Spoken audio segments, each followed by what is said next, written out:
నన్ను అసెంబ్లీకి పంపించండి ఆయన ఒక్కసారి. శుభ్రంగా 2019లో నన్ను ఒక్కడిని పంపించినా కానీ సరిపోయింది. ఒక్కడు. నేనేమడుగుతా అంటే నాతో పాటు పట్టుమని ఒక 25 మంది కూడా లేరు, 21 మందిని గెలిపించండి, మా పొత్తుని గెలిపించండి, మా టీడీపీని గెలిపించండి, మా బీజేపీని గెలిపించండి, మన బీజేపీని గెలిపించండి, మన టీడీపీని గెలిపించండి, మన జనసేనని గెలిపించండి. మీకు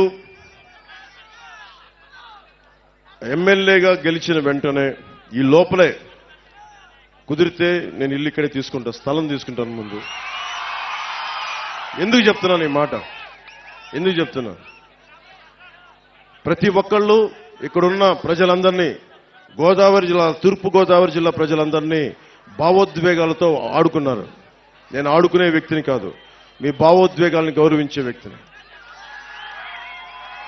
నేను నిలబడతాను ఇక్కడే. తూర్పు గోదావరి జిల్లా పిఠాపురం కేంద్రంగా చేసుకునే రాజకీయాన్ని నడుపుతాం.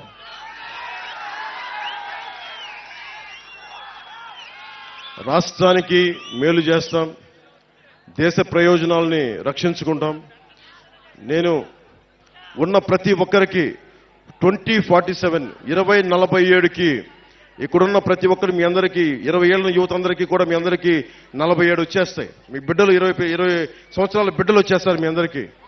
నేను వాళ్ళని దృష్టి పెట్టుకుని కూడా మాట్లాడుతా ఉన్నాను. నేను పార్టీ పెట్టినప్పుడు 25 సంవత్సరాలు పనిచేయడానికని వచ్చాను. నిష్ప్రయోజనం అని చెప్పను కానీ 10 సంవత్సరాలు ఎమ్మెల్యేగా కాకుండా కష్టపడ్డా. ఈసారి నన్ను, మన పొత్తుని, నన్ను, మా ఎమ్మెల్యేని, మా ఎంపీని గెలిపిస్తే, మీరు గెలిపిస్తున్నారు, మీరు గెలిపిస్తే సందేహం లేదు నాకు, గెలిపిస్తున్నారు, గెలుస్తున్నాం. వైసీపీ కుంభస్థలాన్ని బద్దలు కొడుతున్నాం.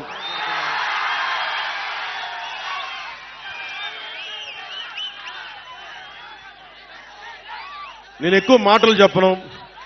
సిపిఎస్ ఉద్యోగులకు కానీ, డిఎస్సి రిక్రూట్మెంట్ కానీ, కానిస్టేబుల్స్ కానీ, పోలీసుకి కానీ, రెవెన్యూ సర్వీసెస్ కానీ ప్రతి ఒక్కరికి కూడా నేను మీకు జవాబుదారీ నేను వహిస్తాను. మీకు 54 గ్రామాలకి నేను మీకు బాధ్యత వహించే వ్యవస్థను ఇక్కడ ఏర్పాటు చేస్తాను.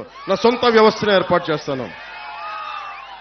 డబ్బులు సంపాదించి నాకు జగన్ లాగా మైనింగ్లు చేసుకోవడం లేదు. మీ జీవితంలో చిన్నపాటి వెలుగుంటే చాలు. నాకు మనస్ఫూర్తిగా మీ అందరికీ పేరు పేరున ధన్యవాదాలు తెలుపుకుంటూ, జగన్ ఒకటే అడగండి, 30,000 మంది ఆడపిల్లలు, మహిళలు గుర్తుపెట్టుకోవాల్సింది.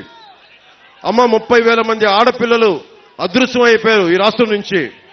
చెల్లెమ్మ, అక్కమ్మ అని మాట్లాడే ఈ వైసీపీ నాయకులు ఒకటే అడగండి, 30,000 మంది అక్కలు చెల్లెళ్ళు వెళ్ళిపోతే నువ్వు ఏమైపోయావు, అప్పుడేమైంది అక్కమ్మ చెల్లెమ్మ మాటను ఒకసారి అడగండి. అందుకని మనస్ఫూర్తిగా వైసీపీ పార్టీ అధోగతికి పాలవ్వాలి, భారీ ఓటమి చూడాలి అంటే అది మీ చేతుల్లోనే ఉంది. నేను మనస్ఫూర్తిగా కోరుకుంటున్నా, జనసేనకి జయము జయము. టీడీపీ, భారతీయ జనతా పార్టీ, జనసేన కూటమికి జయము జయము.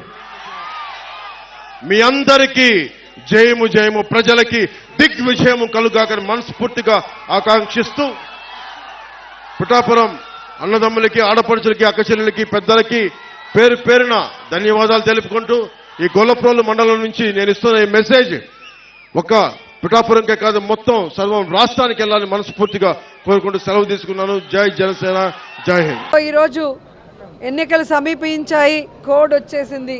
సో జగన్మోహన్ రెడ్డి గారు 27వ తేదీ ఇడుపులపాయలో రాజశేఖర్ రెడ్డి గారికి నివాళులు అర్పించి ఆయన ఆశీస్సులతో మరి బస్సు యాత్ర స్టార్ట్ చేయబోతున్నారు. సో ప్రతి నియోజకవర్గంలో కూడా మేమంతా సిద్ధం, మా నియోజకవర్గం సిద్ధం అంటూ లీడర్సు, క్యాండిడేట్సు, ప్రజలు సిద్ధంగా ఉన్నారు. సో తిరుపతి వచ్చే లోపల మరి అందరూ కూడా సిద్ధంగా ఉండటానికి ఈరోజు మీటింగ్ పెట్టుకోవడం జరిగింది. చిత్తూరు ఆరు పూలతలపట్లో ఒక మీటింగు, అలాగే కాళహస్త్రి ఆరు నాయుడుపేటలో ఒక మీటింగు ఈ జిల్లాకి, పాత జిల్లాకి సంబంధించి అని చెప్పడం జరిగింది. సో మా కాన్స్టిట్యున్సీలో అందరూ అప్పుడే రెడీగా ఉన్నారు. ఎందుకంటే మొన్నే మీరు చూశారు లక్షలాది మంది వచ్చినా కూడా ఇంకా మమ్మల్ని పిలవలేదు, మమ్మల్ని తీసుకెళ్ళలేదు. అదేంటో కానీ ఏ సినిమా యాక్టర్కి లేని క్రేజు జగనన్నకుంది. అది రియల్ హీరో. సో ఆయన చేసిన మంచి పనులు, ఆయన చేసిన సంక్షేమం, ఆయన చేసిన డెవలప్మెంటే ఈరోజు జగనన్న వెనక మేము సిద్ధమంటూ అందరూ ముందుకొచ్చారు. సో మళ్ళీ ప్రజలకు ఏం చేయబోతున్నానో మేనిఫెస్టో రిలీజ్ చేయబోతున్నారంటే ప్రతి ఒక్కరూ ఆతృతగా ఎదురు చూస్తున్నారు. ఎందుకంటే చెప్పిన ప్రతి వాగ్దానాన్ని నెరవేర్చిన జగన్మోహన్ రెడ్డి గారు మళ్ళీ రాబోయే ఎన్నికలకి కొత్తగా ఏం చెబుతారు, ఆయన చెప్పాడంటే చేస్తాడన్న నమ్మకంతో ఎదురు చూస్తున్నారు. కానీ చంద్రబాబు నాయుడు అండ్కో ఏదైతే ఒక టీం ఉందో, గత ఎన్నికల్లో మీరు చూసారు 2014లో వీళ్ళు కలిసి వచ్చారు. ఏ విధంగా ప్రజల్ని మోసం చేసి అధికారంలోకి వచ్చాక ప్రజల్ని గాలికి వదిలేసి ఏ విధంగా రాష్ట్రాన్ని అప్పుల్లో ముంచేశారో ఈ రాష్ట్ర ప్రజలు ఇంకా మర్చిపోలేదు. సో ఆ ముగ్గురు మళ్ళీ కలిసి వచ్చి ఈరోజు ఏదైనా మేనిఫెస్టో రిలీజ్ చేసినా ఎవ్వరూ కూడా నమ్మే పరిస్థితిలో లేరు. ఎందుకంటే ఇదే తిరుపతిలో వెంకన్న సాక్షిగా ప్రత్యేక హోదా ఇస్తామన్నారు, వెంకన్న సాక్షిగా బాబు వస్తే జాబ్ వస్తుందన్నారు, వెంకన్న సాక్షిగా ఎన్నో చెప్పారు. ఆ వెంకన్నకే ఈరోజు శటగోపం పెట్టాలన్న ప్రయత్నం చేస్తున్న వీళ్ళకి ఖచ్చితంగా వెంకన్న బుద్ధి చెప్తారు అని కూడా ఈ సందర్భంగా తెలియజేసుకుంటున్నా. ఎప్పుడైతే తెలుగుదేశం పార్టీ జనసేన వాళ్ళ అభ్యర్థుల ఫస్ట్ లిస్ట్ రిలీజ్ చేశారో ఆ రోజే రాష్ట్రమంతా మీరు చూశారు వైఎస్ఆర్సీపీ సంబరాలు చేసుకుంది. అంత ఏమంటారో అంత పేలవంగా ఒక candidate list Telugu Desam Janasena release చేయడం జరిగింది. మొన్న ఈ ముగ్గురు కూటమి ఏదైతే ఉందో బీజేపీ తెలుగుదేశం పవన్ కళ్యాణ్ మీటింగ్ జరిగిందో దాంతో అందరికీ అర్థమైపోయింది 175కి 175 వైఎస్ఆర్ కాంగ్రెస్ పార్టీ రాబోతుంది, మళ్ళీ జగనన్నే ముఖ్యమంత్రి కాబోతున్నారని. ఎందుకంటే ఈరోజు ఈ మీటింగ్కి బీజేపీ వాళ్ళు జనసేన వాళ్ళు అందరూ కూడా బాయ్కాట్ చేశారు. అండ్ సీనియర్ మోస్ట్ లీడర్స్ ఎవరైతే తెలుగుదేశం పార్టీకి పనిచేశారో వాళ్ళు కూడా ఈరోజు సీట్ల పంపకాల్లో ఎంత దూరంగా ఉన్నారో మీరు చూస్తున్నారు.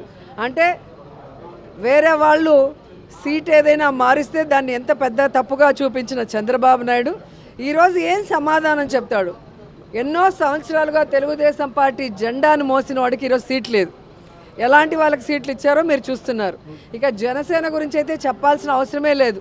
24 సీట్లు అన్నాడు, గాయత్రి మంత్రం అన్నాడు, అశోక చక్రంలో ఊచలు అన్నాడు.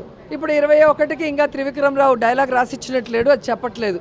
ఆ 21లో కూడా దాదాపుగా 11 తెలుగుదేశం పార్టీ వాళ్ళు, మిగతా వాటిలో మెజారిటీ వైఎస్ఆర్ కాంగ్రెస్ నుంచి వెళ్ళిన వాళ్ళే ఉన్నారు.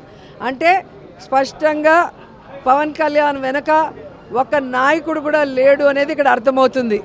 అక్కడ మిగిలిపోయిన చెత్త ఇక్కడ మిగిలిపోయిన చెత్తని ఏరుకొని క్యాండిడేట్లని అనౌన్స్ చేసుకునే దౌర్భాగ్య పరిస్థితికి రావటం అనేది మనం గమనించాలి. అండ్ ఈరోజు సీట్ల పంపకాలు కూడా కాన్స్టిట్యున్సీలు ఎంపీలు కానీ ఎమ్మెల్యేలు మీరు చూస్తే ఎవరెవరికి ఏం అలాట్ చేస్తారో మీకు పూర్తిగా అర్థమైపోతుంది. చంద్రబాబు నాయుడు బీజేపీని జనసేనను మోసం చెయ్యాలి అన్న ఆలోచనతో సీట్ల పంపకాలు ఎలా చేశాడు, ఆ సీట్లలో కూడా తన అభ్యర్థుల్ని ఎలా పంపించి పెట్టుకున్నాడో చూశారు. కాబట్టి ఒకరికి ఒకరు పడక మొత్తం ఆ కూటమి అంతా జీరో అవుతుంది.